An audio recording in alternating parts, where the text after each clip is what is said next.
With all of the hype behind Peterbot, Bolts, and Vico, it's really easy to feel like you could never compete with them with how fast they play the game. But quietly in the background, Vert has been putting up an amazing solo season, including winning a Cash Cup. When watching his gameplay, it is significantly more methodical and based almost entirely on strategy, meaning you can copy it. So let's take a look at Vert's game plan and see how you can dominate the solo Cash Cups as well. Vert lands at the Lost Lake on either the north or south sides of the POI. He quickly loots up and then does at least one of three things. He either will instantly grab a water sprite and bring it to the sprite shrine at Lost Lake. This will then give him a water boon which he uses throughout the game. If he doesn't get a sprite, he will then look for other surrounding fights to third party and get some quick Storm Surge on, or even a quick kill. From here, he will look to farm metal. Since Lost Lake has basically no metal, Vert is constantly forced to rotate for his metal. He had many routes for this, but his two favorites were making this quick rotation up to Magic Mosses and farming all of the cars in this trailer park, or he would make a much larger rotation and farm the plane up in the South Mountains. Once he finished looting, Vert liked to carry either the Hollow Twister or Fury AR. He seemed to prefer the Hollow, but only on equal or better rarity, as in Game 3 he starts with a green Hollow,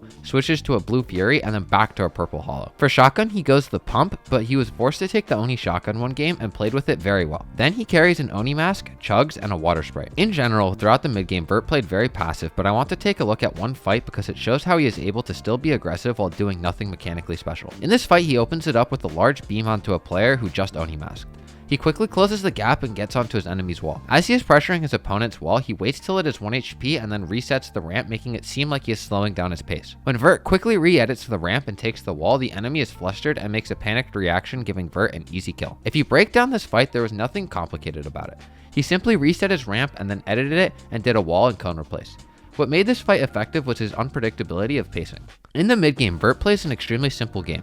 He will go to one of two places. If he can get to a good mountain zone positioning, he will claim that. If he can't, he will then claim some bush in the center of zone. This consistency isn't built off fighting in the mid game, and yet it still works because this format is incredibly placement heavy, meaning that Vert is more than happy to wait out the mid games and set himself up for a great end games. Moving on to the partial zones, Vert always looks to play into the deep parts of these zones, and he wasn't afraid to use Oni masks to get there. When facing a long rotation, he would mask almost into the zone, usually very early. He could then set himself up in a position where he could then quickly Oni late into the dead side of the zone as he was already almost in. Once in the end games, Vert was a master at using his Oni masks. While using masks, it's incredibly important to stay on high layers as it makes it much harder to get viable paths blocked off and it keeps you safer. While it is very important to stay on a high layer, it is much harder to do so in practice. He counters this by throwing his Oni masks at very high angles. This allows him to teleport while the mask is still high in the air, giving him many options on where to land. He expands these options by using cones as he falls, which he can connect to builds further out than floors. This allowed him to consistently stay above the rest of the lobby and get him deep into endgames. When he was forced onto the low ground, he was still able to safely use his Onis by waiting until the zone overtook him and then would high angle Oni from a safe place in the zone, keeping him safe while getting a better angle to get to a better position from. Once he lands with his Oni mask, he moves on to the next most important part of the endgames, finding refreshes. Once he lands and makes a quick box, Vert's next thought is where he can find an unaware player. In the chaos of an endgame, it is often impossible to keep track of where everyone is around you. This is made even harder with Oni masks, as you can literally teleport to anywhere in the endgame in an instant. He uses this to his advantage by instantly swinging on players' boxes after landing with his Oni mask. Oftentimes these players have no idea that he was even there in the first place, giving him incredibly free kills. Throughout the endgame, Vert was always looking for these easy awareness check kills. Refreshes that don't require mechanical skill but simply great awareness. In one example, he hears a player using a water sprite in the zone. He knows this player is not likely to be paying attention and will have to pick up the sprite soon. Using this info, he jumps on this player's head for a free refresh. In another example, he is in a zero material situation and is playing in a floor and cone. He has one out, this player next to him. He waits until the player starts spraying down and taking his attention off his surroundings.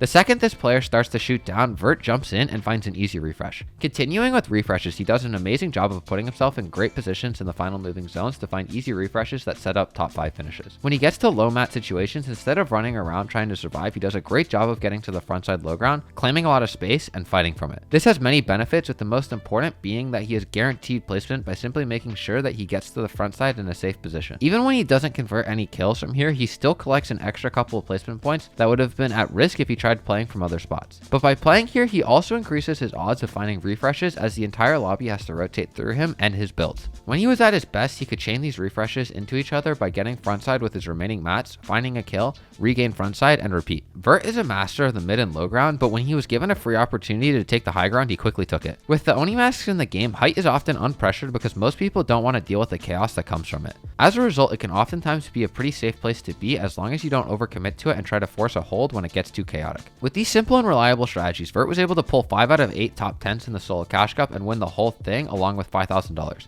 If you enjoyed this video, then YouTube also thinks you'll enjoy this video on screen as well. Make sure to like and subscribe.